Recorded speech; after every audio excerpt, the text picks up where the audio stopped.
ఇక మా మాజీ ఎంపీపీ మా అన్న రవీందర్ అన్న గారి సతీమణి 19వ వార్డ్ శ్రీరామ్ సంగీత గారిని అందరూ కూడా దయచేసి శ్రీరామ్ సంగీత రవీందర్ గారిని కారు గుర్తుపై ఓటేసి మా సంగీత అక్కను గెలిపించాలని ప్రార్థిస్తా ఉన్నాను.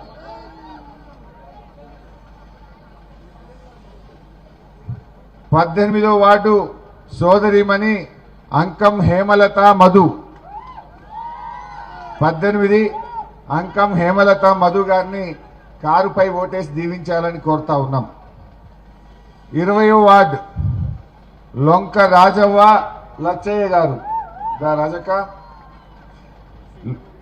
ఇంతకుముందు కౌన్సిలర్గా బాగా పనిచేసింది మా రాజవ్వ లచ్చయ్య గారిని మీరందరూ కారుపై ఓటేసి మా రాజక్కను గెలిపించాలని కోరుతా ఉన్నాను. గౌరవనీయులు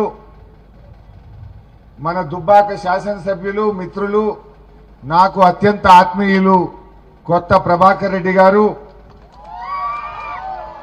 మా గుండెల్లి ఎల్లారెడ్డి గారు, మా మాజీ మున్సిపల్ చైర్మన్ సోదరిమణి వనితా భూమిరెడ్డి గారు, ఇల్లెందుల శ్రీనివాస్ గారు, సీనియర్ నాయకులు పెద్దలు మనోహర్ రావు గారు, వెంకట నరసింహారెడ్డి గారు, రవీందర్ రెడ్డి గారు, పుష్పలత కిషన్ రెడ్డి గారు, మా సోలిపేట తమ్ముడు సతీష్ రెడ్డి గారు, రాజమౌళి పంతులు గారు, ఇక్కడ ఇన్ఛార్జిగా పనిచేస్తున్నటువంటి సీనియర్ నాయకులు మా గుండు భూపేష్ అన్న గారు, ముఖ్యంగా దుబ్బాక అక్క చెల్లెళ్ళు అన్నదమ్ములందరికీ నేను తలవంచి పేరు పేరున నమస్కారం తెలియజేస్తా ఉన్నా.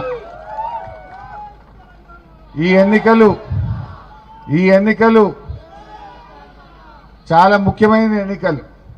సరే, నేను ఎమ్మెల్యేగా ఉన్నా, మీ దయతో ప్రభాకరన్ ఎమ్మెల్యేగా ఉన్నాడు, కానీ ఈ ఎన్నికలు మీకు ముఖ్యమైనవి. రేవంత్ రెడ్డి కుర్చీలకెళ్ళేం దిగిపోయేది లేదు, లేదా కేసీఆర్ గారు ఇప్పుడు ఎక్కే ఎలక్షన్ కాదు ఇది, కానీ మీకు సంబంధించిన ఎన్నికలు. మీరు ఆలోచించి ఓటేయాలి. ఇప్పుడు రేవంత్ రెడ్డి గారు పోయిన అసెంబ్లీ ఎన్నికల ముందు 6 గ్యారంటీలు అమలు చేస్తా అని బాండ్ పేపర్లు ఇచ్చి ఒట్లు పెట్టుకొని ప్రామిసరీ నోట్లు రాసి అధికారంలో వచ్చిండ్రు, కుర్చీ మీద కూర్చున్నాడు. ఏం చెప్పిండ్రు మనకు 2.5 ఏళ్ల కింద? కాంగ్రెస్ గెలిస్తే 2000 పింఛన్ 4000 చేస్తామన్నారు. అక్క చెల్లెళ్లకు కేసీఆర్ కళ్యాణ లక్ష్మి ఇచ్చిండు, మేం తులంగా బంగారం కల్పిస్తాము అన్నారు. మహిళలందరికీ నెలకు 2500 జీతం పడ్డట్టు బ్యాంకులలో వేస్తాము అన్నారు. కేసీఆర్ 10,000 రైతు బంధు ఇచ్చిండు, మేం 15,000 ఇస్తాము అన్నారు. అన్నారా? అదేవిధంగా ఆడపిల్లలకు స్కూటీలు ఇస్తామన్నారు. మా చదువుకున్న పిల్లలకు ఏడాదిలోగా 2 లక్షల ఉద్యోగాలు ఇస్తాము అన్నారు. ఇట్లా 420 హామీలు ఇచ్చింది. మరి 420 హామీలు ఇస్తే 2.5 ఏళ్ళయింది. ఒక్కటన్నా అమలైందా అక్క? ఒక్కటన్నా అమలైందా? అయింది, ఒక్కటైంది. బస్సు తప్ప అంత తుస్సే. అవునా కాదా? ఆ బస్సు సంగతి కూడా మీకు తెలుసు. భార్యకు ఫ్రీ, భర్తకు డబుల్ టికెట్. అవునా కాదా? భార్యకు ఫ్రీ అంటుండు, భర్తకు డబుల్ టికెట్ కొడుతుండు, ఆడికాడికి చేసిండు. అంతేనా? దయచేసి ఆలోచన చేయండి. ఎందుకు ఈ మాట మీకు ముఖ్యమైన ఎన్నిక అంటే, ఈ దప్పితే మళ్ళా 2.5 ఏళ్ల దాకా రేవంత్ రెడ్డి దొరుకుతాడా? అందుకే రేవంత్ రెడ్డికి అర్థం కావాలి. ఇప్పుడు పొద్దున్న లేస్తే రేవంత్ రెడ్డి ఏం మాట్లాడుతుండు? మన కేసీఆర్ని పట్టుకొని తిడుతుండు, నన్ను పట్టుకొని తిడతాడు. హరీష్ రావును ఇంత పొడుగున్నవేందే అంటాడు. నేనేం చేయాలి? దేవుడు నన్ను పొడుగు పుట్టించిండు, నేనేం చేస్తూ? నిన్ను పొట్టిగా పుట్టించిండు, నన్ను పొడుగు పుట్టించిండు. నా పొడుగును పట్టుకొని తిడతాడు రేవంత్ రెడ్డి. ఏ మీటింగ్లో పోయినా నన్ను తిడితే ఏమొస్తుంది? కేటీఆర్ను పట్టుకొని, ఆయనకి ఇంగ్లీష్ రాదు రేవంత్ రెడ్డికి. కేటీఆర్ మంచిగా అమెరికాలో చదువుకున్నాడు, మంచిగా మాట్లాడతాడని కేటీఆర్ని పట్టుకొని తిడతాడు. మన పెద్దసారి కేసీఆర్ తెలంగాణ తెచ్చింది ఎవరు? రైతు బంధు పుట్టించింది ఎవరు? కళ్యాణ లక్ష్మి ఇచ్చింది ఎవరు? దవాఖాన పోతే దుబ్బాకలో 100 పడకల ఆసుపత్రి కట్టి బిడ్డ కాన్పు చేసి కేసీఆర్ కిట్ ఇచ్చింది ఎవరు? ఇవాళ ఇంటింటికి మంచినీళ్ళు ఇచ్చి అక్క చెల్లెళ్ళు బిందెలు పట్టుకోకుండా రోడ్డు మీదకి రాకుండా మంచినీళ్ళు ఇచ్చింది ఎవరు? కాళేశ్వరం ద్వారా దుబ్బాకకు కాలువలలో నీళ్లు తెచ్చింది ఎవరు? ఇవాళ ఇట్లా చెప్పుకుంటూ పోతే ఒక 100 చేసిండు కేసీఆర్. సరే, పొట్టోడు హుషారు లేడు, డేంజర్ నడు.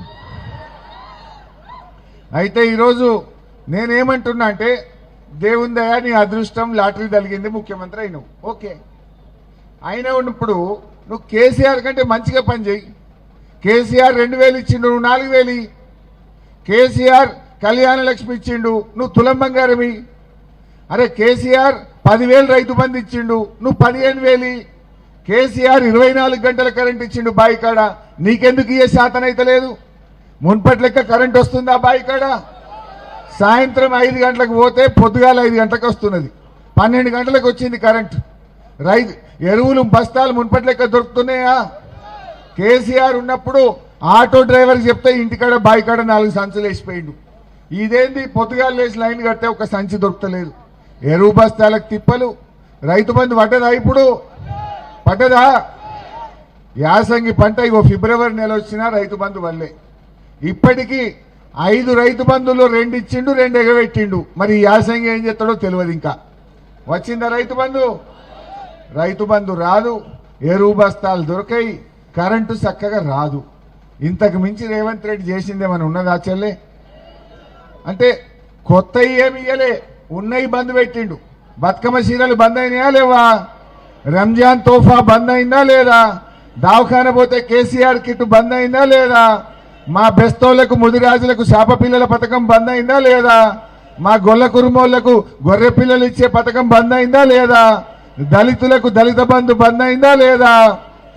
పిల్లల ఫీజు రియంబర్స్మెంట్, చదువుకునే పిల్లలకు స్కాలర్షిప్లు, ఫీజుల పైసలు కూడా బంద్ అయినాయి. ఉన్నాయి బంద్ పెట్టుడు తప్ప కొత్తగా ఇచ్చిందేమన్నా ఉన్నదా అని నేను అడుగుతా ఉన్నా. అందుకే మనం ఏం చేయాలి? మాట్లాడితే కేసీఆర్ తిడతాడు. కేసీఆర్ని పట్టుకొని ఏమంటాడు? నిన్ను మైకులేందే. కేసీఆర్ని పట్టుకొని ఏమంటుండు? నీ పేగులు ఉడవికి మెడలేసుకొని తిరుగుతా అంటాడు.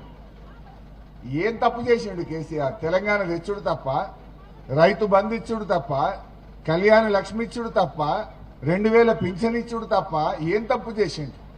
నీ పేగులు ఉడవికి మెడలేసుకుంటా అంటాడు. కేసీఆర్ ని లాగుల తొండలు చొర్రగొడతా అంటాడు. కేసీఆర్ ని కండ్ల గుడ్లు ఉడవీక్తా అంటాడు. అంటే కేసీఆర్ చేసిన తప్పేంది అని నేను అడుగుతా ఉన్నా. ఇలా నువ్వు ఇట్లా కేసీఆర్ని తిడితే నా అవ్వ కడుపు నిండుతుందా? అరే నీకు బుద్ధి ఉంటే, నీకు చేతన అయితే 4000 పింఛన్ ఇచ్చి నా అవ్వ కడుపు నింపు. కేసీఆర్ను తిట్టుడు కాదు. అట్లా తిట్టొచ్చినా కేసీఆర్ను మీకు నచ్చిందా? కేసీఆర్ను తిడితే కేసీఆర్ను రేవంత్ రెడ్డి తిట్టడాన్ని మీరు సమర్థిస్తున్నారా? సమర్థిస్తున్నారా? తప్పు కదా. మరి ఆ తప్పు చేసిన రేవంత్ రెడ్డికి, బూతులు మాట్లాడే రేవంత్ రెడ్డికి పోలింగ్ బూత్ లో మీ ఓటుతో బుద్ధి చెప్పండి. మీ ఓటుతోనే బుద్ధి చెప్పండి. ఇలా రేవంత్ రెడ్డి రైతు రుణమాఫీ ఏమన్నాడు? అక్క కనబడ్డ దేవుడి మీద ఒట్టు పెట్టిండు. కొమరెల్లి మల్లన్న దేవుడి మీద పెట్టిండు, ఏడుపాయల అమ్మవారి మీద పెట్టిండు, యాదాద్రి లక్ష్మీనరసింహస్వామి మీద ఒట్టు పెట్టిండు, మెదక్ చర్చి మీద పెట్టిండు, జహంగీర్ పీర్ దర్గా మీద పెట్టిండు. 15 ఆగస్టు కల్లా రుణమాఫీ చేస్తా అన్నాడు. అయిందా? చారణ మందికి అయింది, 12 మందికి పెట్టిండు. దేవుణ్ణే మోసం చేసిన రేవంత్ రెడ్డి మనం చేయడా చెల్లే? బాగా ఆలోచించండి. ఇలా అందుకే మెదక్ జిల్లాకు రాలే, అటటట్టు తిరిగిండు. నిజామాబాద్ వేయిండు, కర్నార్ వేయిండు, ఈ పక్కపొంట వరంగల్ వేయిండు. మెదక్కు రమ్మంటే వస్తలేడు. ఈడ హరీష్ రావు ఉన్నాడు, ఈడ గెలిచేటట్టు లేదు. కాంగ్రెస్ వాళ్ళు రమ్మన్నారట మెదక్కు. రమ్మంటే రేవంత్ రెడ్డి మీ ముఖానికి ఒక్కటి కూడా గెలిచేటట్లేరు రా, వచ్చి నా ఇచ్చేది పోతుంది, నేను రాను మెదక్ అన్నాడు. చుట్టూ తిరిగిడు తప్ప మెదక్కు రాలే. మెదక్ వచ్చే ముఖం లేదు రేవంత్ రెడ్డికి. మెదక్ వస్తే మా ఏడుపాయల అమ్మవారు ఊకుంటుందా? మా కొమరెల్లి మల్లన్న ఊకుంటాడా? నువ్వు దేవుణ్ణి మోసం చేస్తే ఆ దేవుడు మొదలే మా ఏడుపాయల అమ్మవారు చాలా పవర్ఫుల్, కొమరెల్లి మల్లన్న చాలా పవర్ఫుల్. ఇలా దేవుళ్ళను మోసం చేసి ముఖం లేక ఇలా మెదక్ జిల్లాకు రేవంత్ రెడ్డి రాలేదు, వచ్చే ముఖం లేదు. దయచేసి మీరు ఆలోచన చేయండి. ఇప్పుడు ఇట్లా ఏది రుణమాఫీ చూస్తే అట్లా ఉన్నది. ఏదైనా ఒక్క స్కీమ్ అని ఉన్నదా? ఇప్పుడు వెనకట మున్సిపాలిటీలో దోమలు వస్తే నేను ఫాగింగ్ చేపిస్తుంటి, ఏదా పొగ కొడుతురు దోమల కోసం. ఇప్పుడు అది కూడా బంద్ అయింది. ఫాగింగ్ ఉన్నదా? ఫాగింగ్ లేదు కానీ ఫ్రాడింగ్ మాత్రం ఉన్నది. అదేమో scam. Hyderabad calendar, job calendar లేదు కానీ స్కామ్ క్యాలెండర్. నెలకొక స్కామ్ చేస్తుండు రేవంత్ రెడ్డి. జాబ్ క్యాలెండర్, పిల్లలకు 2 లక్షల ఉద్యోగాలు ఇస్తా, నెల నెల ఇస్తా అన్నాడు. నెల నెల జాబ్ క్యాలెండర్ రాలేదు కానీ స్కామ్ క్యాలెండర్ మాత్రం ఇచ్చిండబ్బా రేవంత్ రెడ్డి.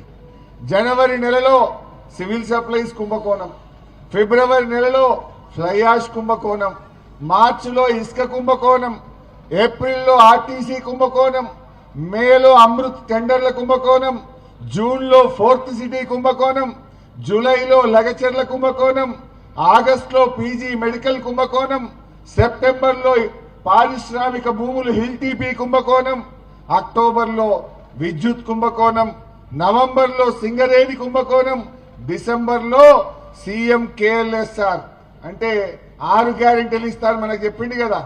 6 గ్యారెంటీలు ఇయ్యలే కానీ ఆయన బినామీ కంపెనీకి 6,000 కోట్ల టెండర్లు మాత్రం కట్టబెట్టిండు రేవంత్ రెడ్డి.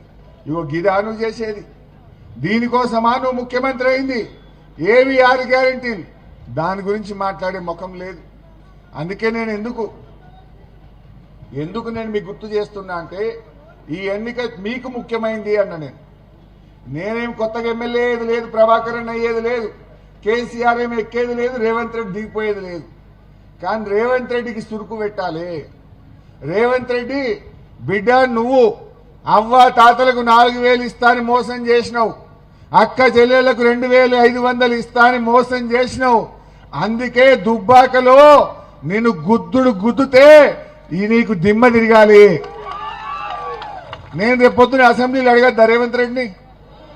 ఏమని అడగాలి? ఇగో దుబ్బాకలో నువ్వు 4,000 ఇయ్యలేదు గనక, నువ్వు తులం బంగారం ఇయ్యలేదు గనక, నువ్వు కేసీఆర్ కిట్టు బంద్ చేసినావు గనక దుబ్బాకలు అందరు కలిసి నిన్ను సీరి చింతగట్టిను రేవంత్ రెడ్డి, ఇప్పుడన్నీ ఈరాబయ్య అంట అనద్దా? ఇది మీకోసం ఈ ఎన్నిక మీకు ముఖ్యం. లేకపోతే ఏమంటాడు రేవంత్ రెడ్డి? నేను 4,000 ఎగబెట్టినా, 2,500 ఎగబెట్టినా, ఉద్యోగాలు ఎగబెట్టినా, ఫీజు రియంబర్స్మెంట్ ఎగబెట్టినా, 2 సార్లు రైతు బంధు గోష్పారేసినా, అయినా నాకే ఓటేసింది, ఇచ్చేదే లేదు పో హరీష్ రావు కూర్చో అంటాడు అన్నాడా? అవన్నీ మనకు రావాలంటే ఆయనకు సురుకు పుట్టాలనా వద్దా? ఆయనకు తెలిసి రావాలనా వద్దా? మోసం చేసిన వాడికి బుద్ధి చెప్పాలనా వద్దా? ఇంకో మాట అంటున్నా, ఇప్పుడు 2.5 ఏళ్ళైంది ఈ కాంగ్రెస్ గవర్నమెంట్ వచ్చి. 2.5 ఏళ్లలో దుబ్బాక లేదని ఒక్క పని చెప్తారా వాళ్ళు చేసింది? ఒక్క పని. ఇప్పుడు ఆ బస్ స్టాండ్ ఎవరు కట్టిండ్రు? ఈ దుకాణం ఎవరు కట్టిండ్రు? ఏదన్నా చూడు, ఫైర్ స్టేషన్ ఎవరు తెచ్చిండ్రు? డబుల్ బెడ్రూమ్ ఇల్లు ఎవరు కట్టిండ్రు? ఆ స్కూలు కేసీఆర్ స్కూల్ ఎవరు కట్టిండ్రు? దుబ్బాకల రోడ్లు ఎవరు చేసిండ్రు? ఈ సర్కిల్ డెవలప్ చేసింది ఎవరు? అసలు ఏమన్నా ఒక్క పని 2.5 ఏళ్లలో కాంగ్రెస్ వాళ్ళు చేసిన పని ఒక్కటన్నా చూపిస్తారా? దుబ్బాకల ఒక్కటన్నా చూపిస్తారా 2.5 ఏళ్లలో? ఇక బీజేపీ వాళ్ళు వస్తారు, వాళ్ళు ఏమైనా చేసిండ్రా? బీజేపీ వాళ్ళు ఏమైనా చేసిండ్రా? ఇద్దరు ఒకటే. ఆయన హైదరాబాద్లో గరుస్తాడు, ఈయన ఈ దుబ్బాకలో గరుస్తాడు. బీజేపీ వాళ్ళు కాంగ్రెస్ వాళ్ళు తిట్టుడే తిట్టుడు తప్ప చేసుడు ఏమన్నా ఉన్నది అసలే? నేను ఒక మాట అంట, ఇప్పుడు ఇలా మా అవ్వ బుక్కడి తింటుందంటే కేసీఆర్ ఇచ్చిన 2,000 కాదా? మా బీడీలు చేసే చెల్లెకింత ఆసరైందంటే కేసీఆర్ ఇచ్చిన 2,000 కాదా? మరి కాంగ్రెస్ వాళ్ళు వచ్చి 4,000 ఇస్తే మా అవ్వ బతుకుతుంది కానీ కేసీఆర్ను తింటేనే అవ్వ బతుకుతుందా? నా అవ్వకు 4,000 కావాలి, కేసీఆర్ను తిట్టడెందుకు? నీళ్ళు ఎట్లినవాడు మన అయ్యా జాగిరా. మా తమ్ముడు కిషన్ రెడ్డి అంటుండు, అన్న కాలువలో నీళ్ళు ఎత్తలేవి అంటుండు. కాళేశ్వరం కట్టింది కేసీఆర్, కాలువ తవ్వింది కేసీఆర్. నువ్వు నీళ్లు ఇవ్వకపోతే నేను కొత్త ప్రభాకర్ రెడ్డి పోతాం, బరాబర్ గేట్ ఎత్తుతాం, నీళ్లు తెస్తాం. వాడేవాడు నీళ్ళు ఇయ్యకు కూడా ఆపేది. డబుల్ బెడ్రూమ్ ఇళ్లకు పట్టాలి, వాడిని అయ్యే జాగిరా. డబుల్ బెడ్రూమ్ లో జాగా తీసుకున్నది, ఇండ్లు కట్టించింది మా రామ్లింగన్న, ఇచ్చింది మా కొత్త ప్రభాకర్ అన్న. వాడు మీ తెరువు వస్తాడా ఏమి? బరాబర్ పట్టాలి నేను ఇప్పిస్తా కదా. కాంగ్రెస్ వానికి అలా ఉన్నా అది ఆడ మా ప్రభాకర్ అని చెప్పి నేను మోరీలు కొన్ని తిప్పలున్నాయి అన్నాడు. తప్పకుండా అవన్నీ చేయించే బాధ్యత కూడా మేము తీసుకుంటాము అని చెప్పి నేను మనవి చేస్తా ఉన్నా. ఇకపోతే మీరు ఇంకా ఆలోచించండి. నేను నిన్న తూప్రాన్ పోయినా, మొన్న పోయిన తూప్రాన్ పోతే గిట్లే మాట్లాడుతుంటే ధన్మని ఒక ఆమె నా చేయి పట్టుకున్నది. ఏం పేరమ్మా అంటే పెంటమ్మ అన్నది. ఏంది పెంటక్క అన్న? పెంటమ్మ ఏమంటది, మొన్న బీజేపీ వాళ్ళు కాంగ్రెస్ వాళ్ళు వచ్చిరు బిడ్డ, 5,000 ఇచ్చిరు కాంగ్రెస్ వాళ్ళు అని అన్నది. అరే గట్ల పైసలు తీసుకుంటావా పెంటక్క, నియత ఉండాలి కదా, అన్నం పెట్టిన వాళ్ళ కేసీఆర్ని కాపాడుకోవాలి కదా. ఇప్పుడు కరోనా వస్తే కూడా 10 కిలోల బియ్యం ఇచ్చి కేసీఆర్ 3 ఏళ్లు కాపాడుకున్నాడు, 1,500 రూపాయలు ఇచ్చిండు. కరోనా వస్తే ఎవరు వచ్చిందమ్మా? నేను వచ్చిన కదా దుబ్బాకకు. దుబ్బాకలో, అక్బర్పేటలో, భూంపల్లిలో ఈ పక్కన కరోనా వస్తే అందరు భయపడిపోతుంటే నేను ధైర్యంగా ఇళ్లకి పోయి ఊర్లకి పోయి మేమున్నాం భయపడకండి అని ధైర్యం చెప్పి కడుపులో పెట్టి కాపాడుకున్నాం మేము ఆ రోజు. ఈ బీజేపీ వాడు వచ్చిండా, కాంగ్రెస్ వాడు వచ్చిండా? ఎవడొచ్చిండు ఆ రోజు?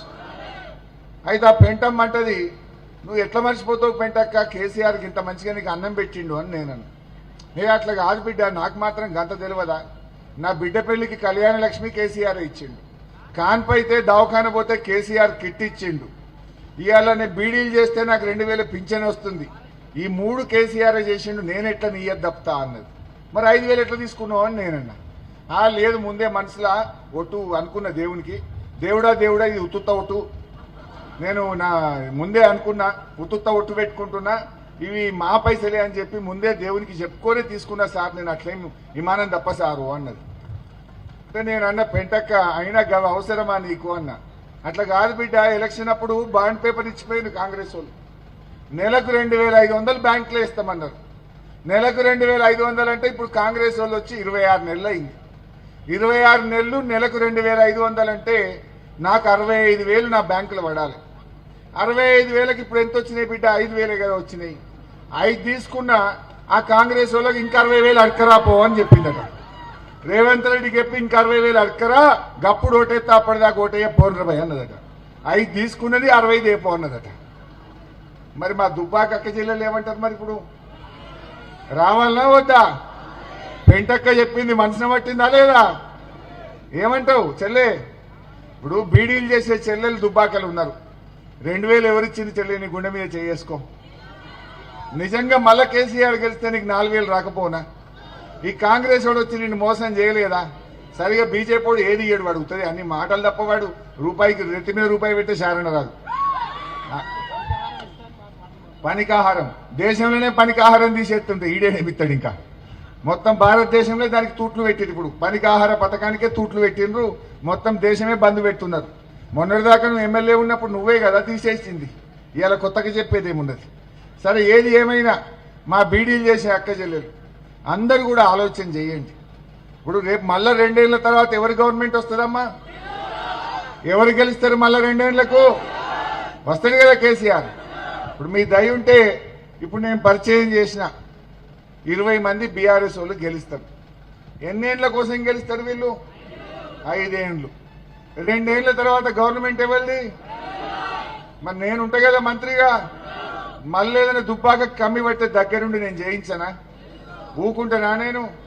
ఇవాళ దుబ్బాకకు ఆనాడు రామలింగన్ ఉన్నా, ఇవాళ కొత్త ప్రభాకరన్ ఉన్నా, ఇవాళ మార్కెట్ కానీ, ఆ మినీ ట్యాంక్ బండ్ కానీ, ఈ రోడ్లు కానీ, ఫ్లైఓవర్లు కానీ, ఆ బస్సు డిపో మూతపడితే ఆ బస్సు డిపోను తెరిపించుడు కానీ, ఈ బస్ స్టాండ్ కానీ, ఆ వెజ్ నాన్ వెజ్ మార్కెట్ కానీ, నాకు దుబ్బాక మీద ప్రేమ ఉంటుంది, కేసీఆర్ కు దుబ్బాక మీద ప్రేమ ఉంటుంది తప్ప ఇంకేమన్నా ఉంటుందా? ఇవాళ గిరగిర తిరిగిపోతున్నారు. బీజేపీ వాడు మొన్న ఒక మంత్రి వచ్చిండు, కేంద్ర మంత్రి. నిన్న ఇంకొక కాంగ్రెస్ ఆయన మంత్రి వచ్చిండు. ఏమన్నా రూపాయి ఇచ్చిండ్రా వాళ్ళు? ఒక్క రూపాయి. అరే ఢిల్లీకి వెళ్ళి వస్తే ఏమైనా దేవాలి కదా దుబ్బాకకు? ఉతయే మాటలు, ఉతయే మాటలు. అరే గంత మంచి వెంకటేశ్వర స్వామి గుడి ఎవరు కట్టింది చెల్లె? ఎంత మంచిగున్నది. అరే దేవుడన్నా కేసీఆరే, గుడి అన్నా కేసీఆరే, బడన్నా కేసీఆరే. దుబ్బాకల బడి కట్టింది కేసీఆరే, గుడి కట్టింది కేసీఆరే కదా, మినీ ట్యాంక్ బండ్ కట్టింది కేసీఆర్ కదా. మనం కూడా 100 పడకల ఆసుపత్రి, ఎంత మంచి ఆసుపత్రి, నేను కదా ఆరోగ్య మంత్రిగా డయాలసిస్ సెంటర్ పెట్టించిన, అక్కడ ఐసీయూ పెట్టించిన. ఏ కాంగ్రెస్ ఓటు చేసిండు చెల్లె? ఏ బీజేపీ ఓటు చేసిండు చెల్లె? ఆ బీజేపీ వాళ్ళు చెప్పారు అంటట, గెలిస్తే ఇంటికి 2 ఎడ్లు, బండ్లు, దవాఖాన్లు చాలా చెప్పారు, రైలు. ఏమైనా వచ్చినా ఇక నేను అది మాట్లాడేదండి అది గెలిచేది లేకపోయేది లేదు. మా అంటే గెలిస్తే ఒక్కటి, లేకపోతే అది కూడా ఉండదు. దాని గురించి మాట్లాడు కూడా దండుగా. కాకపోతే నా తన్లాట ఏంటంటే రేవంత్ రెడ్డికి సురుకు పెడితేనే మీ స్కీమ్లు అన్నీ వస్తాయి. ఇప్పుడు కొత్త గేవలు ఎక్కేది లేదు, కొత్త గేవలు దిగేది లేదు. మీకు 6 గ్యారెంటీలు అమలు కావాలి, నీకు 4000 పింఛన్ రావాలి, నీకు తులం బంగారం రావాలి, నీకు మహాలక్ష్మి 2500 రావాలి, నీకు సరిగ్గా టైం మీద రైతు బంధు పడాలి, నీకు ఎరువులు సకాలంలో దక్కాలంటే రేవంత్ రెడ్డికి మనము బుద్ధి చెప్పాలి. గట్లయితేనే మనకి ఇవన్నీ పథకాలు వస్తాయి. మరి ఇన్ని ఎగబెట్టినా, ఇంత మోసం చేసినా, ఇంకా దుబ్బాక గడ్డ మీద ఓటు పడితే ఆయన ఏమంటాడు? నేను కేసీఆర్ను మంచిగా తిట్టినందుకే ఓట్లు పడతాయి అని అనడా? అట్లా తిట్టుడు మనం ఒప్పుకుంటామా? ఏ గుండె నన్ను ఇక్కడ ఒప్పుకుంటుందా కేసీఆర్ను తిట్టుడు? మీరు ఆలోచించండి, కేసీఆర్ని అట్లా తిట్టచ్చా? అందువల్ల మనం బుద్ధి చెప్పాలి. నాలుకకు వస్తావు, ఎవరికి వస్తావే? రేవంత్ రెడ్డి నాలుకకు వస్తావా తిట్టినందుకు? గుంపు మేస్త్రికి వస్తావు. ఇక మనం నాలుక కోసుడొద్దు, వాడి లెక్క ఖరాబ్ అవడొద్దు. ఇప్పుడు వెనకట ఒక సామెత ఉండే, ఎలుకతోలు తెచ్చి ఏడాది ఉతికినా నలుపు నలుపే గాని తెలుపు కాదు అన్నారు. అవునా? అట్లే రేవంత్ రెడ్డిని నువ్వు ఎంతన్నా చెప్పు, అది కుక్కతోక వంకర. అది నోరిప్పితే బూతులే మాట్లాడుతుంది. మాట్లాడినప్పుడు తిట్లు తప్ప పనికొచ్చే పని ఒకటి కూడా ఉండదు. ఇప్పుడు వేమన పథకము, వేమన చెప్పింది ఒక మాట ఉంటుంది, ఒక పద్యం, బొగ్గు పాలడుగు బావున మలనందు అని వేమన అన్నాడు. అంటే బొగ్గును పాలతోని గడిగినా కూడా బొగ్గు అయితే తెల్లబడదు, పాలే నల్లబడతాయి. అంతేనా కదా? బొగ్గును పాలతో గడిగితే ఏమవుతుంది? బొగ్గు తెల్లబడుతుందా? పాలు మాత్రం నల్లబడతాయి. అట్లే రేవంత్ రెడ్డికి మనం ఈయన హార్వర్డ్ పోయినా, ఈయన అంతరిక్షం పోయినా, ఆయన బూతులు మారాయి, ఆయన రీతి మారది, ఆయన మనిషి మారడు. ఈ మారడం గురించి మనం తక్కువ మాట్లాడుకుందాం ఇవాళ. ఎందుకంటే తెలంగాణ ప్రతిష్ట దెబ్బతిన్నది. నా బాధ ఏంటంటే ఇవాళ కేసీఆర్ గారు వచ్చిన తర్వాత తెలంగాణ విలువ పెరిగింది. ఎందుకు? దుబ్బాక భూముల విలువ పెరగలేదా? చుట్టుపక్కలే భూముల విలువ పెరిగిందా లేదా? కేసీఆర్ వచ్చినాక భూముల విలువ పెరిగింది, మనుషుల విలువ పెరిగింది, తెలంగాణ ప్రతిష్ట పెరిగింది. రేవంత్ రెడ్డి వచ్చిన తర్వాత భూముల విలువ తగ్గింది, తెలంగాణ ప్రతిష్ట దెబ్బతింటున్నది. తెలంగాణలో పెట్టుబడులు రావడం లేదు. అందువలన బాధ ఏంటంటే మనం సాధించుకున్న స్వరాష్ట్రం మన కళ్ళ ముందు సర్వనాశనం కావద్దు. ఈ తెలంగాణ మంచిగా ఉండాలన్నదే మా తండ్లాట. ఇంకా ఆటో డ్రైవర్లు ఉన్నారు, వాళ్ళకెంత బాధమ్మా. ఆటో డ్రైవర్లు వాళ్ళ బతుకులు కూడా రోడ్ల మీద పడ్డాయి. ఏడాదికి 12,000 ఇస్తా అని వాళ్ళను కూడా మోసం చేశాడు. అసలు మోసం చేయని మనిషి ఉన్నాడు ఎవడన్నా? రేవంత్ రెడ్డి. రేవంత్ రెడ్డి చేతిలో దేవుడే మోసపోతే మనం ఎంత? దేవుణ్ణే మోసం చేసిన గంగు కదా. అందువల్ల దయచేసి ఆలోచన చేయండి. ఎవడో మా బామ్మరిదో, మా గల్లోడో, మా కులపోడో, మా పక్క పంటోడో అని ఓటేస్తే నష్టపోయేది నువ్వే. ఎందుకంటే ఇది నీ బతుకుదెరు, ఇది నీ భవిష్యత్తు, ఇది తెలంగాణ భవిష్యత్తు. అందువల్ల మనము నష్టపోవద్దు, మోసపోవద్దు. ఇది మన బతుకుదెరువు, మన భవిష్యత్తు. ఇది కుర్చీల కొట్లాట కాదు. కేసీఆర్ ఇంకా 2.5 ఏళ్ళ దాకా కాడు, 2.5 ఏళ్ళ వెనుక బరాబర్ అవుతాడు. మేమేమి ఎమ్మెల్యే ఉన్నాం, మాకు కొత్తగా వచ్చేది ఏం లేదు. కానీ ఇది తెలంగాణ భవిష్యత్తు. మా అవ్వ తాతల 4000 భవిష్యత్తు, నా అక్క చెల్లెల 2500 భవిష్యత్తు, నా బీడీలు చేసే చెల్లెలకు 4000 వచ్చే భవిష్యత్తు, నా పిల్లలకు ఉద్యోగాలు వచ్చే భవిష్యత్తు, నా చదువుకునే పిల్లలకు కాలేజీలో ఫీజు రియంబర్స్మెంట్ వచ్చే భవిష్యత్తు. ఇది మనందరి భవిష్యత్తు. మనుషుల ముఖాలు చూడకుండా మనకొక్కటే కనబడాలి. బూతులకు పోగానే కారు కేసీఆర్ని యాడ్ చేసుకోండి. దయచేసి కారు గుర్తు మీద ఎవరన్నా కానీ వాళ్ళతో పనిచేయించే జిమ్మెదారి ప్రభాకర్ అన్నది నాది. మేం బాధ్యత తీసుకుంటాం. ఇక పువ్వు గుర్తు గురించి నేను ఎక్కువ మాట్లాడతలేను. అవసరమా? ఏమన్నా ఉన్నదా ఇటు మొక్కన వాసన? అది వాడిపోయింది, కమలం వాడిపోయింది. వాడిపోయిన కమలం గురించి మా రెక్కలు ఊడిపోయేదే తప్ప రెక్కలు ఊడిపోయే కమలం గురించి నేను ఎక్కువ మాట్లాడి నా నోరు కూడా ఖరాబ్ చేసుకోదలుచుకోలే. ఇక ఈ పోలీసు వాళ్ళని అడ్డం పెట్టుకొని కాంగ్రెస్ వాళ్ళ గిర్ర తిరుగుతురు. పాపం ఆ పోలీసు వాళ్ళ కడుపు కూడా కొట్టిండు రేవంత్ రెడ్డి. వాళ్ళకు కూడా ఇచ్చే పైసలు బంద్ పెట్టిండు. పోలీస్ స్టేషన్ అలవెన్స్ వస్తలేదు, పోలీసు వాళ్ళ బండ్ల పెట్రోల్కు పైసలు వస్తలేవు, పోలీసు వాళ్ళకు సరెండర్ లీవ్ వస్తలేదు. వాళ్ళు కూడా మనుషులే కదా, వాళ్ళకు కూడా కడుపు ఉంటుంది కదా పోలీసు వాళ్ళకు. ఇలా పోలీసు వాళ్ళకి కడుపు కూడా ఎండుతున్నది. వాళ్ళ పిల్లలకు ఫీజులు కట్టడానికి కూడా పోలీసు వాళ్ళకి పైసలు లేవు. పోలీసు వాళ్ళకు మోసం, ఆటో డ్రైవర్లకు మోసం, రైతులకు మోసం, కూలీలకు మోసం, మహిళలకు మోసం, విద్యార్థులకు మోసం, నిరుద్యోగులకు మోసం, దేవుడికి కూడా మోసం. మోసం దేవుడు ఉన్నాడా? అటువంటి రేవంత్కు మనమే ఓటుతో గుణపాఠం చెప్పాలని చెప్పి కోరుతూ జై తెలంగాణ. పెంటక్క ముచ్చడి ఆదుకుందా? మళ్ళీ చెప్పాలనా? పెంటవ ముచ్చడి ఆదుకుందా అమ్మా? మనసుని పట్టిందా పెంటవది? జర నీయ తప్పొద్దు మరిగా. అన్నం పెట్టిన వాళ్ళని కాపాడుకుందాం. కారు గుర్తుకే